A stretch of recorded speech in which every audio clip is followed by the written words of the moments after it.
দর্শক, ভোলার বাণীতে আপনাদের স্বাগতম। আমি আরিফুল ইসলাম রিয়াজ আপনাদের সাথে রয়েছি আজ। আপনারা জানেন সমসাময়িক বিষয় নিয়ে আমরা আলোচনা করে থাকি। আজকে আমরা ভোলার বিভিন্ন বিষয় নিয়ে আলোচনা করব। এই জন্য আমরা আলোচনা করার জন্য আজকে স্টুডিওতে আমন্ত্রণ জানিয়েছি একজন রাজনীতিবিদ, একজন সমাজসেবক, জনাব ওবায়দ বিন মোস্তফা। তিনি ইসলামী আন্দোলন বাংলাদেশের ভোলার এক আসন থেকে সংসদ সদস্য প্রার্থী ছিলেন এবং তিনি ভোলা যে বরিশাল যে সেতু রয়েছে সেটি বাস্তবায়ন কমিটির সেক্রেটারি হিসেবে দায়িত্ব পালন করছেন। মোস্তফা, আপনাকে আমাদের সাথে স্বাগত। কেমন আছেন? আলহামদুলিল্লাহ ভালো আছি, আপনি কেমন? জি আলহামদুলিল্লাহ। আমি যদি আজকে একটা বিষয় নিয়ে কথা বলতে চাই, সেটি হচ্ছে যে আজকে আমাদের রাসূল সাল্লাল্লাহু আলাইহি ওয়াসাল্লামের জন্মদিন। আসলে এটার তাৎপর্যটা কতটুকু আমাদের জন্য ব্যক্তি জীবন হিসাবে, ইসলামিক দিক থেকে যদি বলতে? এটার তাৎপর্য অত্যন্ত ব্যাপক। ওমা আরসালনাকা ইল্লা রাহমাতাল লিল আলামিন, মান আহাব্বা সুন্নতি ফাকাত আহাব্বানি ওমান আহাব্বানি কানা মাই ফিল জান্নাহ। আল্লাহ তাআলা আমাদের প্রিয় নবীজি হযরত মুহাম্মদ সাল্লাল্লাহু আলাইহি ওয়াসাল্লামকে মানব জাতির জন্য রহমত স্বরূপ হিসাবে প্রেরণ করেছে। জনাবে মুহাম্মদ রাসূলুল্লাহ সাল্লাল্লাহু আলাইহি ওয়াসাল্লামের যে আদর্শ এবং জীবন ব্যবস্থা, তাকে প্রেরণ করাই হয়েছে যে মানবের যে কল্যাণ কার মাধ্যমে দেখাবেন, তিনি এটা মানব জাতির জন্য রহমত স্বরূপ প্রেরণ করে দেখিয়ে দিয়েছেন। এবং তাকে যারা অনুসরণ করবে, যার ফলোয়ার হবে, তারা দুনিয়া এবং আখিরাতে সফলকাম হবে। যিনি নবী সাল্লাল্লাহু আলাইহি ওয়াসাল্লামের জীবন, তার রাজনীতি, তার দর্শন, তার পারিবারিক জীবন, সামাজিক জীবন, সকল কিছু যিনি ফলোয়ার করবেন তিনি একজন পরিপূর্ণ মুসলিম। আর যিনি আংশিক করবেন তিনি আংশিক মুসলিম। এখন ব্যাপারটা হলো যে একটা হলো মুসলিম, এভরিবডি মুসলিম, আমরা যারা মুসলমান ইমানদার দাবি করি, কিন্তু মুসলিমদের মধ্যেও একটা হলো প্র্যাকটিসিং মুসলিম আর একটা হলো নামে মুসলিম। এখন আপনাকে আল্লাহ তাআলা নির্দেশ কোনটা, সেটা হলো যে আল্লাহ তাআলা বলেছেন যে তোমরা যদি আমাকে ভালোবাসো তাহলে আমার নবীকে ভালোবাসো। আর নবীকে যে ভালোবাসবে সে 100 শহীদের সওয়াব পাবে। আমরা কি এই দিবসটি যথাযোগ্য মর্যাদার সাথে পালন করতে পেরেছি আজকে? এটা আমরা একটা দিবসের মধ্যে যদি নেই, এটা আমাদের ভুল হয়। বিষয়টা হলো যে ওনার জীবনীটা এবং ওনার যে আদর্শটা, সুন্নাহটা, এটা আপনাকে সবসময় ফলো করে চলতে হবে সকল ক্ষেত্রে। এবং এটা ভাগ করা আছে যে কে কতটুকু, কার অধিকার কতটুকু, কে কতটুকু পাবে, একবার সব জীবনে। আমাদের নবীজি তো নবী রাসূল ছিলেন, সেই সাথে কিন্তু উনি রাষ্ট্রের প্রধান ছিলেন, উনি সেনা যুদ্ধের মাঠেরও প্রধান ছিলেন। উনি আবার ফ্যামিলির যে উনি কিন্তু সন্তানের পিতা ছিলেন, আবার তার ওয়াইফ তাদের স্বামী ছিলেন। উনি সাংসারিক জীবন, পারিবারিক জীবন, রাষ্ট্রীয় জীবন সব কিছু দেখিয়ে গেছেন যে আমাদের আদর্শটা কী হবে। এখানে মান তাশাব্বাহ বিকাউমিন ফাহুয়া মিনহুম, দুনিয়াতে যে যার দলভুক্ত হবে, আখিরাতে সে তার দলভুক্ত হবে। যে নবীকে ভালোবাসবে সে তার হাসর নবীর সাথে হবে। এবং আমাদের নবীকে যদি আমরা ফলোয়ার হিসাবে মানতে পারি তাহলে দেখবেন যে আমাদের জিন্দেগিটা অনেক সুন্দর হবে। কিন্তু একটি দিন আপনি যদি 365 দিনের মধ্যে একদিন দিবস পালন করেন ঘটা করে, আর যদি 364 দিন যদি আপনি না করেন তাহলে হবে না। এখানে দেখেন ইমান কি জিনিস। ইমান হলো যে আমরা আল্লাহর উপরে বিশ্বাস রেখেছি, অন্তরে বিশ্বাস করি, মুখে বলি আর কাজে পরিণত করা। এখন আমি রসুলকে ভালোবাসলাম একদিন অনুষ্ঠান করে, কিন্তু বাকি যে সময় রসুলের যে আদেশ নির্দেশ হুকুম আহকাম সেটা আমি আর করলাম না 364, তাহলে কি হলো? আমরা ঘটা করার চেয়ে এইরকম দিবসটাকে বেশি প্রায়োরিটি না দিয়ে সারা জীবনের যে রসুল্লাহর সুন্নাহ, রসুল্লাহর জীবন আদর্শ, এইটাকে যদি আমরা ধারণ করতে পারি তাহলে এটা আমাদের জন্য ভালো হবে। এবং রাষ্ট্রের থেকে আমাদের যে সিরা, ওনার যে সিরাত গ্রন্থ, এটা যদি রাষ্ট্রীয়ভাবে সিলেবাস হয়, এটা যদি স্কুল কলেজে পড়ানো হয় তাহলে এটা কিন্তু আরও ব্যাপকভাবে জানতে পারবে। আমরা এটা সিলেবাসে অন্তর্ভুক্ত করার জন্য আমাদের বিভিন্ন মাহফিল হয়, আলেম ওলামারা বিভিন্ন প্রোগ্রাম করে, আমাদের খতিবরা মসজিদে বয়ান করে, সেটাও তো একটা বিশেষ দিনে দিনে আসে। কিন্তু আমাদেরও দায়িত্ব হলো যে আমরা নিজেরা শিখবো, আমাদের সন্তানদেরকে শেখাবো, আমাদের বন্ধুবান্ধবকে সবাইকে শেখাবো। কারণ যেহেতু আমাদের ডেস্টিনেশন আমাদের দুনিয়া না, আমাদের ডেস্টিনেশন হলো পরকাল। ইয়াউমুল আখিরা, যেটাকে বলে বারজাক, মৃত্যুর মাধ্যমে কবর, পুলসিরাত, হাসর, মিজান, এবং আবার যখন জান্নাতটা হবে তখন কিন্তু নবীজির সাথেই হবে। রাসূল সাল্লাল্লাহু আলাইহি ওয়াসাল্লাম বলছেন যে কানা মাইফিল জান্নাত, যে আমাকে ভালোবাসবে, আমার সুন্নতকে অনুসরণ করবে, যে এই আদর্শের উপরে চলবে, সে আর আমি জান্নাতে একসাথে থাকবো। মুস্তাফা ভাই, আপনার সাথে যদি জানতে চাই যে রাসূলের জীবনী থেকে যদি আমরা শিক্ষা নেই, রাসূল যেভাবে তিনি জীবন পরিচালনা করেছেন, দেশপ্রেম যেমন ছিলেন, অন্যায়ের বিরুদ্ধে কথা বলেছেন, সেইভাবে চললে কি দেশের প্রতি মানুষের ভালোবাসা বাড়বে কিনা, বা আমার এলাকার জন্য ভালোবাসা বাড়বে কিনা, অনিয়ম দুর্নীতি কমবে কিনা, সুদ ঘোষের যে প্রথাটা চালু রয়েছে সেটি বন্ধ হবে কিনা? ধন্যবাদ আপনাকে, আপনি একটা ভালো প্রশ্ন করেছেন। আসলে আমরা রাসূলের সুন্নাহ এবং আল্লাহর হুকুমের বাইরে চলার কারণেই আমরা দিন দিন যতই বলি যে আমরা উন্নত হচ্ছি, আসলে উন্নত হওয়ার পাশাপাশি আমরা উন্নত হচ্ছি না। দিন দিন আমাদের সামাজিক অবক্ষয় হচ্ছে, নৈতিক যে নীতি নৈতিকতা এগুলো আমাদের লোপ পাচ্ছে। সমাজে ব্যাপক আপনার হানাহানি, মারামারি, সুদ, ঘুষ, জেনা, ব্যভিচার, এগুলো রাসূলের সুন্নাহ না মানার কারণে। আমরা এই যে দিবসের মধ্যে আসছি, এই দিবসের মধ্যে আসার কারণে এটা যদি আপনি দেখেন, একটা আপনি এক্সাম্পল নেন, যেমন রমজান মাসে আমরা এভরিবডি রোজা রাখি, মুসলমান আমরা 99% লোক রোজা রাখে, অসুস্থ ছাড়া, শিশু ছাড়া। এভরিবডি আমরা নামাজ পড়ি, সালাত পড়ি, তারাবি পড়ি, ঠিক না? ওইটা করেও তো আমাদের ব্যবসা বাণিজ্য, রাজনীতি, সব যে যার পেশায় আছে, সব চলে না। তাহলে রমজান আপনি দেখবেন যে যখন চাঁদ রাত উঠে তারপর দিন থেকে মুসল্লি থাকে না, তাহলে আমি এই 1 মাস কি শিখলাম? সুন্নাহর উপরে, আল্লাহর হুকুমের উপরে থাকলাম? এটা নিজেকে কোশ্চেন করতে হবে।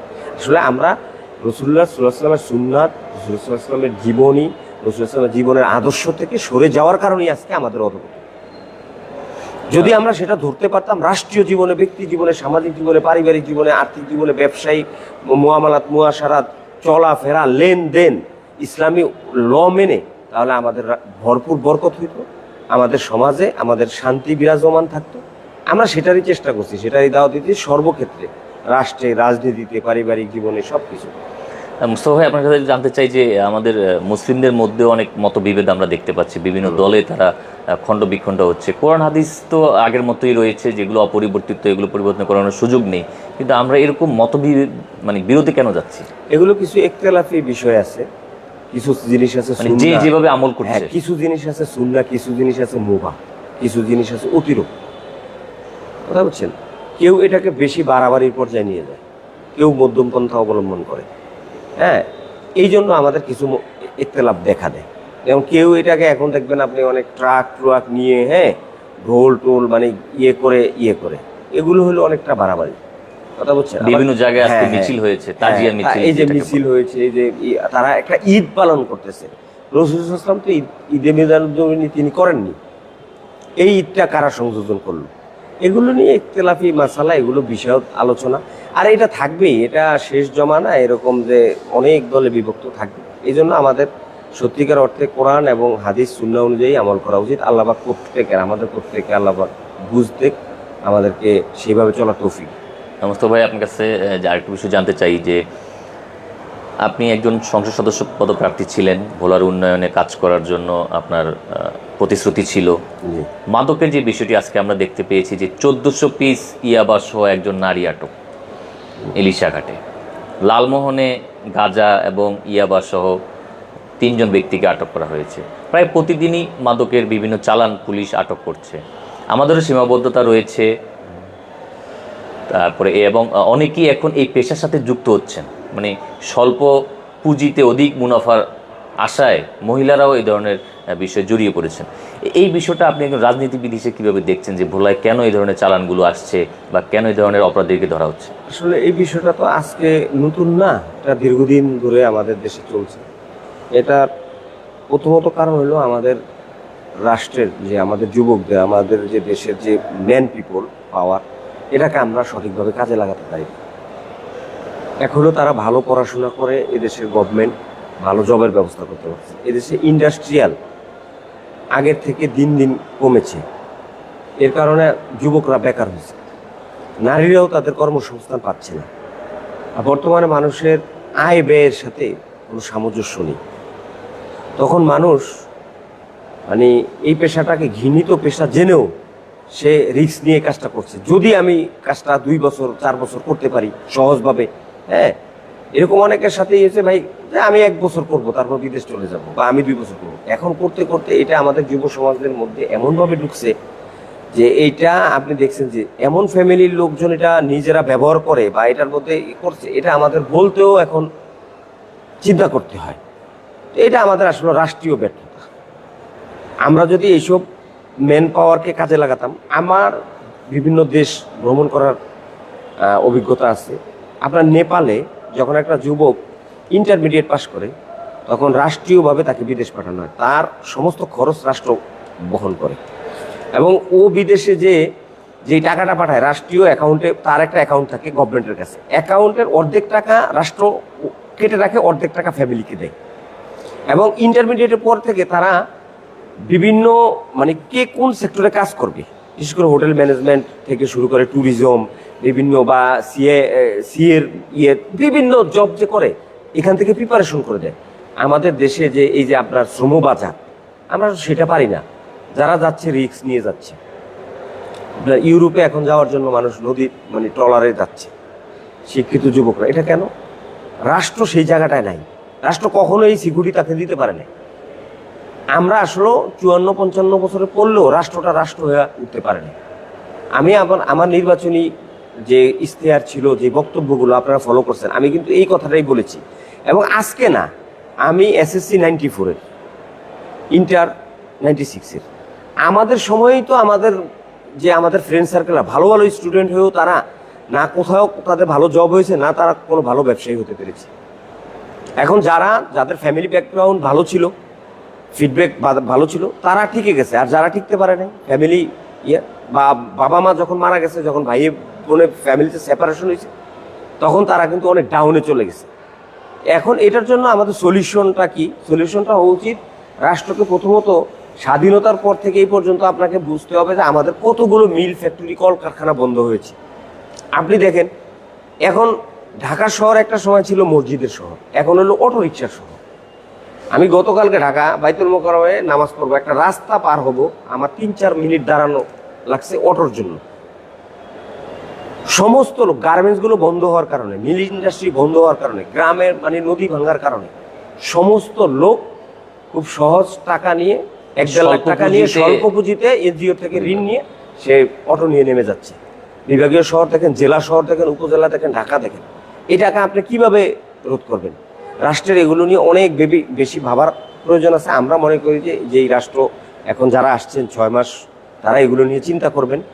আমাদের সাথে যদি কোনো ডিসকাস করতে হয়, পরামর্শ আমাদের সাথে নেবেন। আমরা চাই যে এই রাষ্ট্রটা এগিয়ে যাক, আমরা এটা চাই। মোস্তফা ভাই, ধন্যবাদ আপনাকে, মূল্যবান বক্তব্য দিচ্ছেন আপনি। আপনার কাছে সমসাময়িক আরেকটি বিষয় নিয়ে প্রশ্ন করতে চাই, সেটি হচ্ছে আমরা ইদানিং গণমাধ্যমে জানতে পেরেছি যে ভোলা থেকে হিজলা হয়ে বরিশাল হয়ে ঢাকায় যে একটি মহাসড়কের পরিকল্পনা করছে সরকার। আপনি বিভিন্ন গণমাধ্যমে বক্তব্য দিয়েছেন এবং এই বিষয়ে আপনি আপনার বক্তব্য স্পষ্ট করেছেন। আমরা জানতে চাইব যে আসলে সড়ক না সেতু আমরা কি চাচ্ছি, ভোলাবাসীর মূল দাবিটা কি? আসলে মূল বিষয়টা কি, আমার দীর্ঘদিন আমাদের দাবি ছিল ভোলা বরিশাল সেতু। এটা একদিন না, এটা বছরের পর বছর, যে আমাদের একটা যোগাযোগ ব্যবস্থা বিভাগীয় শহরের সাথে। এখন নির্বাচনের আগে আমরা যারা প্রার্থী ছিলাম, প্রত্যেকেই কিন্তু আমরা এই ভোলার দাবির সাথে, জনগণের দাবির সাথে আমরা একটা কমিটমেন্ট দিয়েছি যে যারাই নির্বাচিত হই, আগামীতে আমরা ভোলা বরিশাল এই সেতুর জন্য কাজ করবো। এবং ভোলা আমাদের মেডিকেল কলেজ, নদী ভাঙ্গা, শিল্পাঞ্চল ঘোষণা, এগুলো আমাদের দাবি ছিল। এখন বিষয়টা হলো, হোঁচটটা কোথায় আসছে, সেটা হলো যে বিভাগীয় শহরের সাথে আমাদের শত শত বছরের যোগাযোগ। আর বরিশাল বিভাগ, আপনার এখানে বিভাগীয় শহরে হওয়ার কারণে জেলার অনেক কাজ আছে। শিক্ষা বোর্ড বরিশালে, ভিসা সেন্টার বরিশালে, এবং বিভিন্ন বিভাগীয় হওয়ার কারণে বিভিন্ন অফিসিয়াল কাজ আমাদের বরিশালে যেতে হয়। এখনো জমি জমার কাগজ আনতে বরিশাল যাওয়া লাগে। এরপরে মানুষ এই পথে ঢাকা যায় চিকিৎসার জন্য, গুরুত্বপূর্ণ। এখন এটা যদি হঠাৎ পাশ কাটিয়ে হিজলা মেহেন্দিগঞ্জ যায়, এখন এই জিনিসটা আমাদের বুঝতে হবে যে এই যে হিজলা মেহেন্দিগঞ্জ এখানে গেল, আমাদের নেতারা তারা কি এটা জানে? আমাদের যে এই সময়টা যখন হলো, তখন আমাদের স্পিকার ভারপ্রাপ্ত রাষ্ট্রপতি, আমাদের আরো 3 জন এমপি ছিলেন, মন্ত্রী হয়তো উনি সদরের ছিলেন। তাদের বিষয়টা আমার মনে হয় নলেজে থাকা দরকার ছিল। আমরা তো দেখলাম যে মেহেন্দিগঞ্জের যে প্রতিমন্ত্রী রাজীব হাসান, উনি তো মানে একেবারে ওভারলুক করে সবার অগোচরে মানে একটা মানে গেম দিয়ে দিলেন। এটা ওনাদের জন্য, মেহেন্দিগঞ্জবাসীর জন্য বিশাল একটা নিউজ। তারা দেখতেছেন যে আনন্দ উল্লাস করতেছে, মিষ্টি খাওয়াচ্ছে, মিষ্টি খাওয়াচ্ছে, কিন্তু আমাদের ভোলাবাসীর জন্য আমরা এখন ক্লিয়ার না। এখন একটা মানুষ ভোলা থেকে বরিশাল যাবে, তার কাজ সেরে সে ঢাকা যাবে। এখন যদি ঢাকা যেতে হয়, তাহলে সড়ক পথ যদি হয়, বরিশাল যদি কাজ থাকে, তাহলে বরিশাল তার ইউটার্নে উল্টা করতে হবে, অথবা আগের পথই সে ইউজ করবে, তাহলে সে তো সুবিধা পাচ্ছে না। আর যদি ঢাকা যেতে হয়, ঢাকা এখন কেউ কেউ বলছেন যে স্বল্প সময়ে যাবে, স্বল্প সময়ে যে যাবে। তো ভাই 2 ঘন্টায় ঢাকা, এটা এই যুক্তির সাথে আপনার মতামত কি? এটা যারা বলছেন, আমাদের গুগলে বা আমরা যে যাতায়াত করি 2 ঘন্টায় অদূর সম্ভব। গুগল ম্যাপে কি আমাদের আসলে মূল না, আমাদেরটা দেখাচ্ছে, হ্যাঁ, চ্যাট জিপিতে যান আপনি, তারাও দেখাচ্ছে, কিন্তু গুগলে দেখানো, যেমন গুগল দিয়ে আপনার বরিশাল আমাদেরকে 25 কিলোমিটার দেখায়, কিন্তু সড়ক পথে আমাদের 35 কিলোমিটার।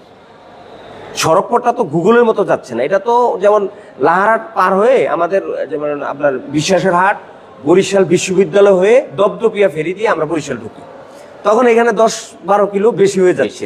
কিন্তু স্পিড বোর্ডে যদি আমরা যাই, সেখানে কিন্তু 22 কিলোমিটার বা 25 কিলোমিটার। এখন তার থেকে তো এই দিক দিয়ে যদি আমরা যাই, এখন রহমতপুর হয়ে গেলে সেখান থেকেও তো ঢাকা 170-80 কিলোমিটার, এখান থেকে হবে আপনার প্রায় 50 কিলোমিটার, তাহলে তো 230 কিলোমিটার। 230 কিলোমিটার পথ 2 ঘন্টায় কিভাবে যাবে? এটা আদৌ সম্ভব না। রাস্তায় যানজট থাকতে পারে, হ্যাঁ, যানজট থাকে। আপনার বড় হাইওয়ে রোডের 4 লেনের বাসও যদি হয়, আপনার ঘন্টায় আপনি 60 কিলোমিটার টানলেও তো আপনার 1 ঘন্টা 60 কিলোমিটার বেশি যেতে পারবেন। সেই ক্ষেত্রেও 5-6 ঘন্টা সময় লাগবে। এখন কেউ কেউ বলছেন যে শরীয়তপুর চাঁদপুর সেতু হবে। ভাই, আমি সেতু নিয়ে কাজ করছি। সেতু যে পিডি আব্দুল ওহাব সাহেব, ওনার সাথে আমি বসছিলাম, সেটা ইন্টিমেট গভর্নমেন্টের সাথে। তখন উনি আমাকে দেখাইছিল যে চাঁদপুর এবং শরীয়তপুর হলো একটা মেগা প্রকল্প, আর ভোলা বরিশাল একটা মেগা প্রকল্প। এখন দেখেন, এই যে ভোলা বরিশাল সেতু, সেটাও তো গভর্নমেন্ট কি করলো, এটার থেকে তারা মনে করলো যে এই দিক থেকে বেটার। কেন মনে করলো? মনে করলো এখানে অর্থ 30-35 হাজার কোটি টাকা লাগবে, সময়ও লাগবে। আবার এদিক দিয়ে হলে তারা বলতেছে যে 6-7 হাজার কোটি টাকা লাগবে, আবার সময়ও তার থেকে কম লাগবে। তাহলে গভর্নমেন্টের এখনো ঋণ নেওয়া, আবার গভর্নমেন্টের একটা ক্যাপাসিটিও তো থাকে। গভর্নমেন্ট কি 35 হাজার কোটি টাকা, একটা নতুন গভর্নমেন্ট, তার এই সময় এটা ওভারকাম করা সম্ভব? এই ফান্ড দেওয়া বিদেশিরাই কি নতুন অবস্থা করবে? কারণ বিদেশিরা তো আমাদের আগের কি ঋণ আছে এগুলো দেখবে, আমাদের ঋণ পরিশোধের ক্যাপাসিটি দেখবে। তারা তো যে ঋণটা দিবে, তারা আমাদের থেকে তো বেশি এই ব্যাপারে জ্ঞান রাখে, চালাক তারা। আমার টোল উঠে কিনা, এখানে কি কি ট্যুরিজমের ব্যবস্থা আছে, আমি কিভাবে উঠাবো, 65 সন পর্যন্ত গাড়ি চললে তাদের এই ভোলা বরিশাল সেতুর টাকা উঠবে, এবং সেটা লক্ষ্মীপুর ভোলা ব্রিজ হওয়া লাগবে। এই প্ল্যানে তারা কাজ করতেছে, এবং ভোলায় তাহলে তারা অনেক ট্যুরিজমের ব্যবস্থা করবে। এখন এটার সাথে আমাদের এটা দেখার বিষয় হলো যে এই রুটে যদি আপনার দেখা যায় যে নৌপথের থেকে যদি এই পথ স্মুথ হয়, মানুষ যোগাযোগের ক্ষেত্রে কয়টা জিনিস দেখে, আমার জার্নিটা স্মুথ কিনা, আমার জার্নিটা সাশ্রয়ী কিনা। এখন যদি সে দেখে যে একই সময় যদি মনে করেন আপনার যদি 5-6 ঘন্টা যদি এই পথে লেগে যায়, আর নৌপথেও যদি 5-6 ঘন্টা লাগে, তাহলে নৌপথে আমাদের যাত্রীরা 300-400 টাকায় ঢাকা যেতে পারে। কিন্তু বাসের পথে তো আপনি যদি একেবারে নন এসি বাস হয়, 1000 টাকার নিচে কি কোনো হবে? মানে যদি পারিবারিক ভাবে যদি কেউ যায়, 5 জন যদি যায়, 5000 টাকা লাগবে। এখান দিয়ে গেলে সে 1500 টাকা যেতে পারবে লঞ্চে। হ্যাঁ, এইটা আসলে আপনি তখনই বুঝতে পারবেন যখন এটা হবে। হওয়ার পরে, যেমন আমার দেখেন পদ্মা সেতু হয়েছে, পদ্মা সেতু হওয়ার পর সবচেয়ে বেশি সুবিধা নিচ্ছে দক্ষিণবঙ্গের মানুষ। কিন্তু ভোলা আমরা কি পদ্মা সেতুর সুবিধা খুব বেশি নিতে পেরেছি? আমরা কিন্তু এখনো নৌপথই ব্যবহার করি, 90% নৌপথ ব্যবহার করি। মাঝে মধ্যে আমরা বরিশাল হয়ে যাই, সেটা হলো কি বিকল্প রোড হিসাবে। যখন অনেক বর্ষা মৌসুম থাকে বা লঞ্চ বন্ধ থাকে, ক্রাইসিস থাকে, তখন আমরা হয়তো বাই রুটটা ইউজ করি। কিন্তু আমরা অ্যাভেলেবেল আমরা যাতায়াত করি কোথায়? এবং আমাদের এই এলাকায় তো আসলে অধিকাংশ মানুষ গরিব। তারা আপনি দেখেন যে গ্রিন লাইন সার্ভিস 700 টাকা 800 টাকা টিকিট দিয়ে এত ফার্স্ট ক্লাস সার্ভিস দিয়েও টিকলো না।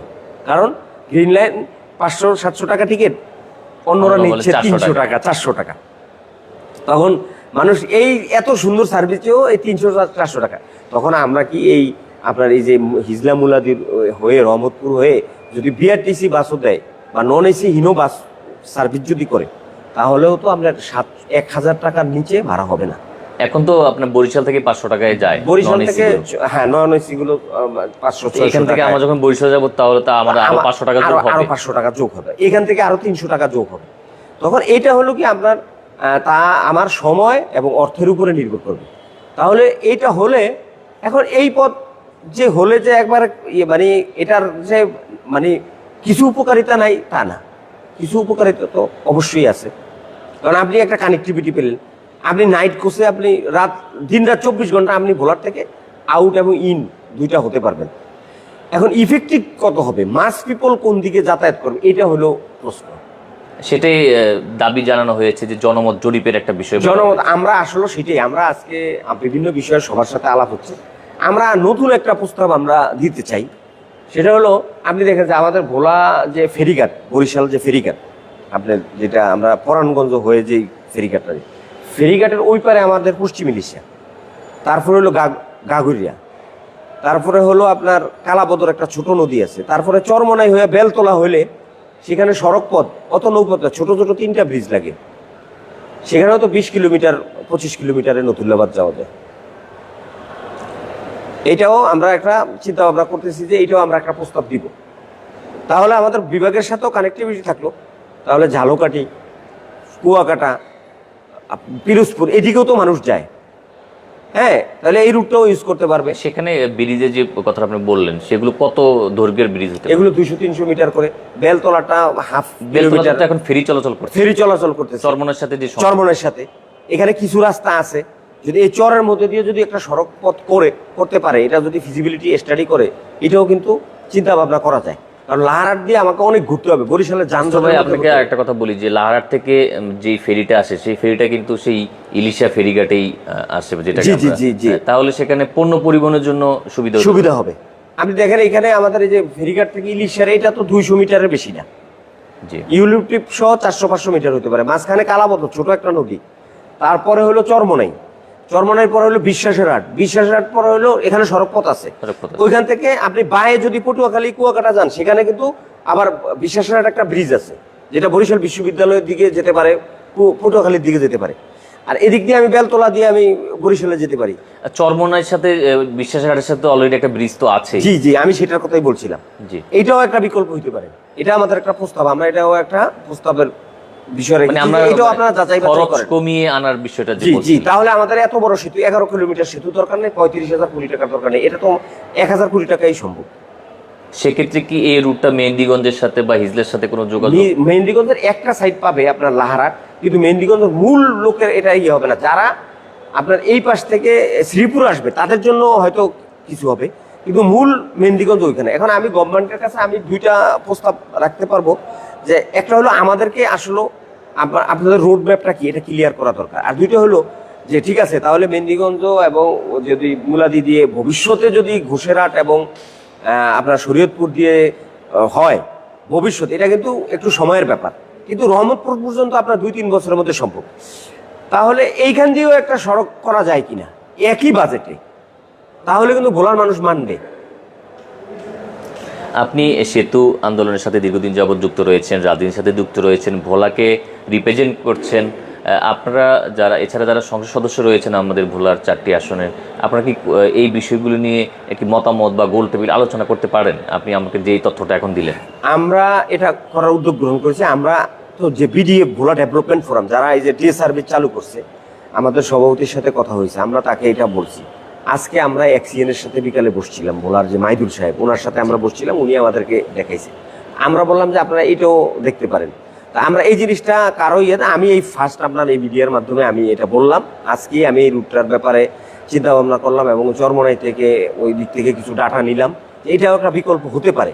তো এটা ফিজিবিলিটি করা যায়, করা গেলে আমরা যে বৃহত্তর একটা যে কর্মসূচি দিব বা আন্দোলন ভোলাবাসী যেটা যদি এরকম বিকল্প করে দেয় একই বাজেটের সাথে, যে ঠিক আছে এটা আমরা এদিকেও করলাম এদিকেও করে দিলাম, তখন দেন যারা ঢাকা যাবে, যারা বরিশাল যাবে তারা বরিশাল পাবে। তাহলে আপনার 35,000 কোটি টাকার দরকার না, মানে এটা 1,000 কোটি টাকার মধ্যে আসবে। এটা কালকে আমার মাথার মধ্যে আসছে, আপনারা যাই কিছু করতে চাচ্ছেন, যাই প্রস্তাবনা দিতে চাচ্ছেন, ভোলা বরিশাল সেতু ভোলার মানুষের একটি আবেগের সাথে জড়িয়ে আছে। আমরা সামাজিক যোগাযোগ মাধ্যমে দেখি যে সবাই একই দাবি জানাচ্ছেন। আসলে আমাদেরও কি এই বিষয়গুলো বোঝার আমাদের প্রয়োজনীয়তা আছে? প্রয়োজনীয়তা আছে।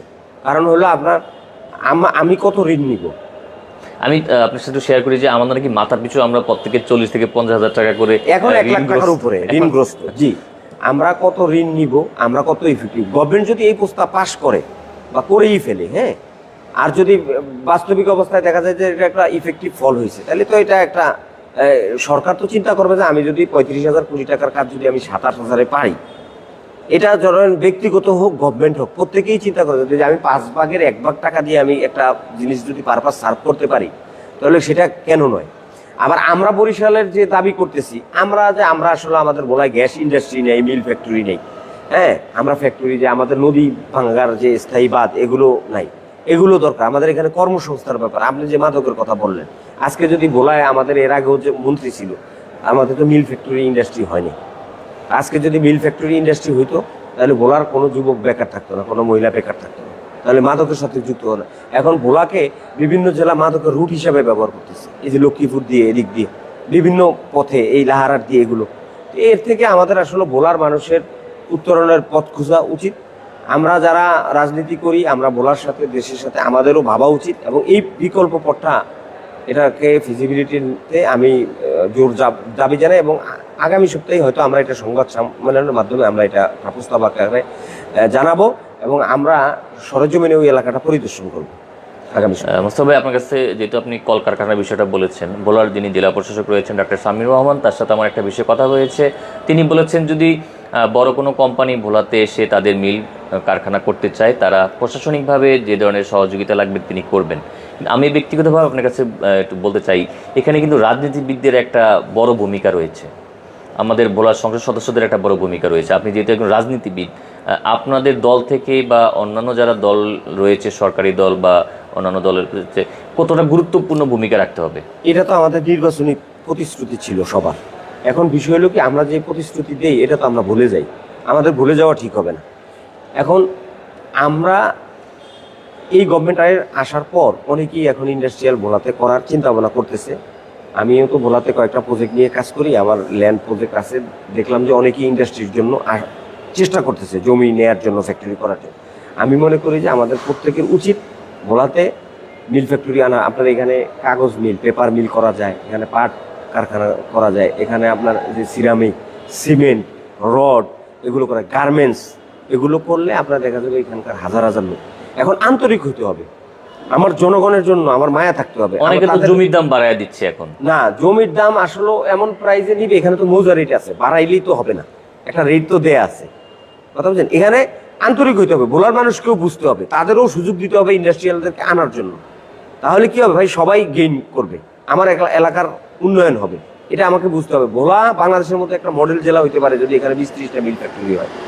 এখানে তো আপনার মৎস্য সম্পদ আছে, নৌপথ আছে, সাগর যে এটা একটা সম্পদ আল্লাহ তাআলা, এটাকে কাজে লাগানো, এখানে মৎস্য হিমাগার করা, সংরক্ষণ করা, এক্সপোর্ট ইম্পোর্ট করা বাইরে, এখানে মাছ যে রপ্তানি করা, এগুলো করলে তো অর্থনৈতিকভাবে আমরা শুটকি রপ্তানি করি, এগুলোকে তো আপনার ভালোভাবে করা যায়। এটা তো ফোকাস করি না। এই জন্য এখানে আপনার আমার অনেক চেষ্টা ছিল, হয়তো আমি ওই জায়গায় পৌঁছতে পারিনি। আমি আমার ফিল থেকে, আমি আমার বাস্তবতার থেকে, এখন তারা কতটা ফিল করে আসলে এটা ওনারা বলতে পারবে। গ্যাস সংযোগ কেন পাচ্ছে না বলার যারা? অনেক আন্দোলন করলাম, দেখলেন আপনারা, আমাদেরকে রাইজার দেওয়া হবে বললো যে 2200 দিবে, কিন্তু এখন কেন দেয় না? এটা আবার এটা আমি মনে করি যে আন্দোলন ডাক দেওয়া দরকার। যে 2200-2300 কমিটমেন্ট, সেটা তো রক্ষা হচ্ছে না। আপনি একজন সংসদ সদস্য প্রার্থী ছিলেন, ভোলার অভিভাবক হিসেবে দায়িত্ব পালন করার চেষ্টা করেছিলেন। আপনার কাছ থেকে কি মনে হয় যে মৌলিক যে অধিকারগুলো রয়েছে সেগুলো কি আসলে রাষ্ট্র আমাদেরকে দেওয়া উচিত কিনা? দেওয়া উচিত। আমরা আসলে বঞ্চিত, আমাদের ভাগ্য খারাপ। এক হলো আমাদের বংশ পরস্পরা, আমরা নদী ভাঙ্গন কবলিত এলাকা। আপনি প্রত্যেকে এভরিবডি ভোলার মানুষকে জিজ্ঞেস করেন, সে কোনো না কোনোভাবে নদী ভাঙ্গনের দ্বারা সাফার, তার ফ্যামিলি কত ঐতিহ্যবাহী ফ্যামিলি, কোথায় আজকে তার বিলীন, সেই সারা বাংলাদেশে তারা ছড়িয়ে গেছে, নাই, তাদের অস্তিত্ব নেই। এক হলো এই নদী বাদ হয় না। ভোলা শহর কত কত দূরে ছিল, সেই কালুপুরা, মধুপুরা, বাস সার্ভিস ছিল এই গাজীপুর রোড থেকে। এই যে গাজীপুরা রোডটা, গাজীপুরা কোথায় ছিল? এই গাজীপুরের রোড, আপনার সেখান থেকে বাস আসা যাওয়া করতো এই সাতমহল সিনেমা হলের এখানে। তো সেই সার্ভিস বন্ধ হয়েছে। তার মানে ভোলার মানচিত্র কত ছোট হয়েছে আপনি চিন্তা করেন। এখন কি সময় এসেছে এটা রক্ষা করার জন্য? এটা রক্ষা নাকি না আমরা আরো করলে অপেক্ষা করব? আর যদি অপেক্ষা করি তাহলে আমাদের এই গ্যাস সম্পদ তো থাকবে না। গভর্নমেন্টের এইদিকে নজর দেওয়া উচিত। আল্লাহ পাক আমাদের এই দ্বীপ জেলায় যে এত খনিজ সম্পদ দিছে, 6 ট্রিলিয়ন গ্যাস মজুদ আছে। 2035 পর্যন্ত আপনার প্রায় 25-30টা গ্যাস কূপ থেকে সমানে গ্যাস উঠবে। বাংলাদেশের 70%-80% গ্যাস এই দ্বীপ জেলা ভোলার থেকে সার্ভ করা হবে।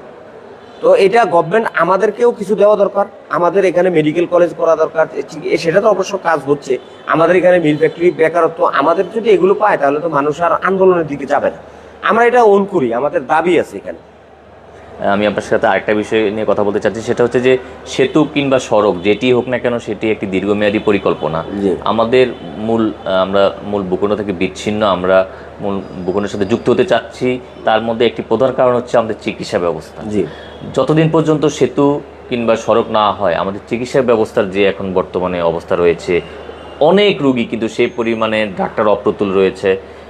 এই বিষয়টা আপনি একজন রাজনীতিবিদ হিসেবে কিভাবে দেখছেন? আমরা কয়েকবার বলেছি যে এখানে ডাক্তার দেন, বিভিন্ন মেশিনারি নষ্ট হয়ে আছে, এক্সরে মেশিন নষ্ট হয়ে আছে। এগুলো আমরা বললাম যে মেশিন দেন, এমআরআই মেশিন দেন, সিটি স্ক্যানের মেশিন দেন।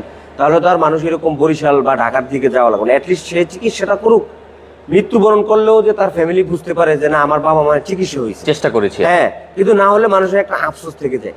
এগুলো তো আসলে অল্প টাকার বিষয়, এগুলো পরিকল্পনা। তবে কিছু কিছু উদ্যোগ নিয়েছে, তো আরো যদি উদ্যোগ নেয় আমরা এটা আশা করি এই নতুন গভর্নমেন্টের কাছে হয়তো আমরা এটা পাবো ইনশাল্লাহ, তারা এগুলো বিবেচনা করবে। জি ভাই, দীর্ঘদিন যাবৎ ভোলায় লোডশেডিং হচ্ছে, বিদ্যুৎ থাকছে না। আসলে আমরা তো বিদ্যুৎ উৎপাদন করতেছি কিন্তু আমরা পাচ্ছি না কেন? বিদ্যুতের সমস্যাটাও তো অনেক দিনের। আরেকটা হলো যে এই যে বিদ্যুতের এখন যে দাম বেড়ে গেছে, এটাও মানুষের মানে চিন্তাই করতে পারে না যে এখন মানুষের যে আয়ের সাথে কোনো মিল নাই। তাহলে বিদ্যুৎ আমরা যেটা শুনেছিলাম যে বিদ্যুতের রেডি বিদ্যুৎ আছে, বিদ্যুৎ আমরা মাথায় করে বিক্রি করবে, তাহলে এটা কি শুভঙ্করের ফাঁকি ছিল?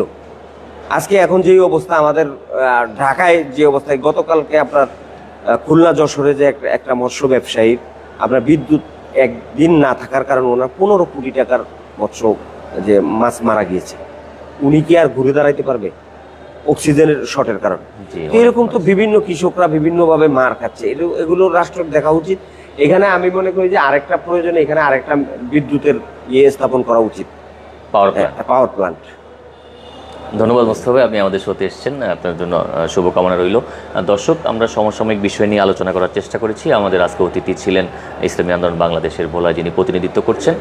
তিনিও একটি দলের প্রতিনিধিত্ব করেন এবং ভোলাকে বিশ্ব দরবারে পরিচিত করার জন্য এবং ভোলার সুযোগ সুবিধা এবং দাবি আদায়ের জন্য মাঠে কাজ করছেন। আপনারা আমাদের শোতে কী কী দেখতে চান আমাদের কমেন্ট বক্সে জানান এবং আমাদের সাথেই থাকুন। ধন্যবাদ সবাইকে।